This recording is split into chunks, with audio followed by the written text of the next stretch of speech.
Magandang buhay! Nandito na naman po si Mami Beth. Ang teacher na, Mami pa.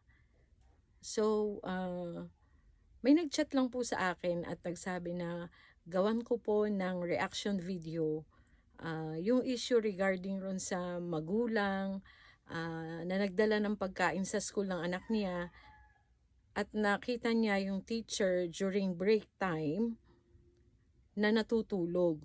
So according to her, na kapag break time, dapat raw yung oras na yun ay ginagawa ng teacher yung kanyang mga lessons or preparations para sa lessons niya. So may point naman.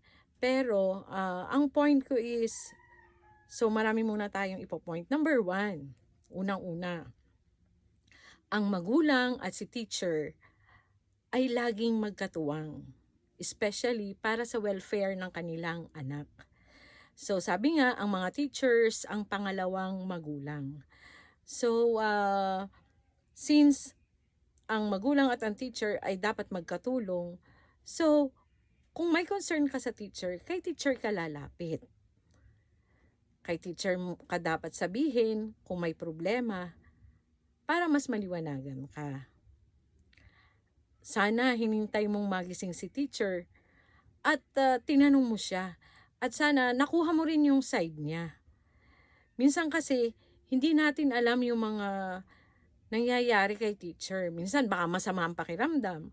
Minsan dahil kasi ngayon bago ang may TRISEM tayo, and then may maraming pagbabago sa sistema. So si teacher, sa dami ng sistemang kanyang kailangang pag-aralan, nakakapagod rin. Lalo na si teacher, from elementary siya, napakatrabaho ng elementary, lalo na ang kinder, grade 1, sa pananaway mo pa lang sa mga estudyante, talagang mauubos ang oras mo. Talagang mapapagod ka ng husto. At sabi mo nga, nagpunta ka sa school during break time. Alam mo ba, mother, na especially ang mga elementary teachers, meron silang isang oras para sa kanilang lunch break. So kung yung isang oras na yun ay hindi naman naubos lahat ng pagkain, so may time na ipapahinga ni teacher at wala na kayong